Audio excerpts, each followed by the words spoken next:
হরে কৃষ্ণ, আবার নতুন একটা ভিডিওর সাথে তোমাদের সাথে দেখা। তো এই দেখো মামাকে সব কিছু সাজিয়ে দিয়েছি, মানে সেবার জন্যে প্রসাদ। গোবিন্দের সেবা হয়ে গেছে, তারপরে ওকে সেবার জন্য সাজিয়ে দিয়েছি। তো এখানে বসেই আর কি আশীর্বাদ হচ্ছিলো আর কি। মাকে বললাম যে আশীর্বাদ করো। ওর বাবা করলো, প্রথমে মা করে নিল, তারপরে ওর বাবা করলো। তো আজকে হচ্ছে মনার জন্মদিন, আজকে হচ্ছে 8ই মে আর 25শে বৈশাখ। আর দিনের দিন খুবই ভালোই হয়েছে, যেহেতু 25শে বৈশাখ ছিল। আজকে হচ্ছে কবিগুরু রবীন্দ্রনাথ ঠাকুরের জন্মদিন, আর তার সাথে মনারও জন্মদিনটা এই দিনেই পড়ে গেছে। তো যাই হোক, তো দেখো মামা এখানে বসে আর কি আশীর্বাদ নিচ্ছিল, তারপরে এখানে আর কি আমি আশীর্বাদ করবো মামাকে।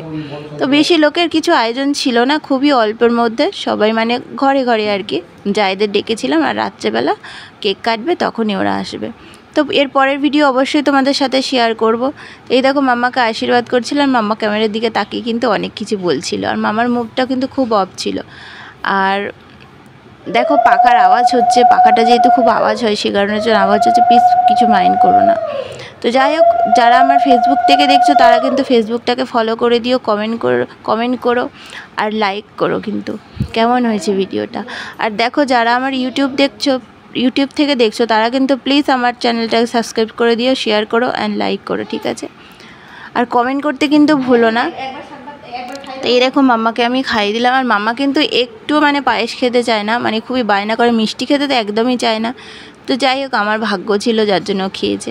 মাম্মা যা যা পছন্দ করে সব কিছুই সেদিনকে রান্না করে দিয়েছিলাম, আর গোবিন্দের কাছে বলছিলাম আশীর্বাদ করতে করতে যে ওকে সবসময় ভালো রাখো, সুস্থ রাখো, আর খুব হাসি খুশিতে রাখো, এটাই বলছিলাম। আর মায়েদের কাছে সবচেয়ে বেশি চাওয়াটাই এটাই হয়, তাই না? যে আমাদের সন্তান যাতে সবসময় সুস্থ থাকে, ভালো থাকে আর খুশিতে থাকে, তাই না? এটাই তো চাওয়া। তো যাই হোক, আমি কিন্তু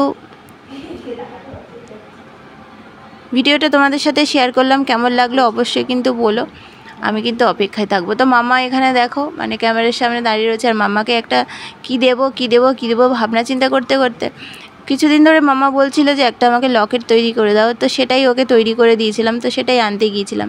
তো মামার হাতে দিলাম, মামার হাতে দেওয়ার আগে মাকে দেখাচ্ছিলাম, মা দেখো লকেটটা কেমন হয়েছে, মানে গোপালের লকেট আর কি, ওর খুব পছন্দ ছিল যে আমাকে এই লকেটটা তৈরি করে দাও। আমি বলি ঠিক আছে। তো ওই যে লকেটটা ওর হাতে দিয়েছে, যে সেটাই ও দেখে খুব খুশি হয়ে মানে এত হাসছিল যে বলার নয়, মানে খুবই খুশি হয়েছে আর কি। তো যাই হোক, আবার অন্য কোনো ভিডিওর সাথে তোমাদের সাথে দেখা হবে।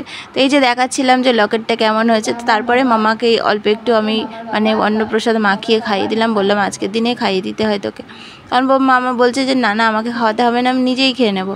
বলে না মা, ওরকম বললে হয়, আমি তোমাকে খাইয়ে দিচ্ছি। তো দেখো খুলে দেখো গোপাল দাদার লকেট। আন্টি আন্টি তো একটা হাতে পড়ে রয়েছিস, মানে যেরকম একটু বাবা করে বাবা মা আছে না, ঠিক আছে, আবার পরে বাবা বলিতে দেখো, ঠিক আছে? খুশি না? দেখি না তুমি খাই দিও না। না আমি খাই দেবো না, তুমি আজকে নিজের হাতে খাবে। আপনি পয়সা করেন, ওর লোকে বয়া করেন, আপনি 3টা ফ্রি বাজে দিল। হ্যাঁ 3টা কুড়ি যাবে। তো মামা এখন প্রসাদ পেতে বসছে, আবার পরে দেখা হবে। হরে কৃষ্ণ, টাটা টাটা করে দাও। একবার খাই দে তারপরে তুই নিজে সব খাবি।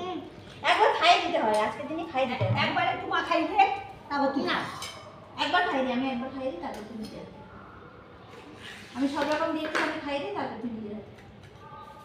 এই মুছে দেবো না, সব রকম দিয়ে আজকে খেতে হয়। দাদারা দেখলেন না সব রকম দিয়ে তারপরে খেয়ে গেল, সব রকম দিয়েছে।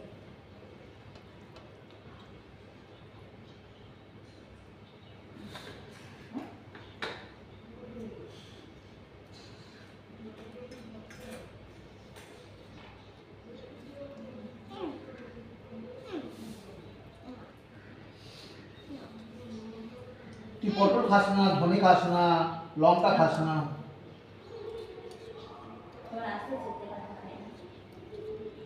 ও খায় পটল, ও ওগুলিতে কিছু খায় না। খাও শোনা, খাও খাও।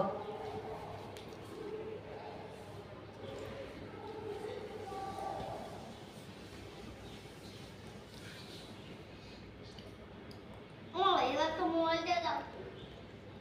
মোবাইলটা তোমার চলছে তো।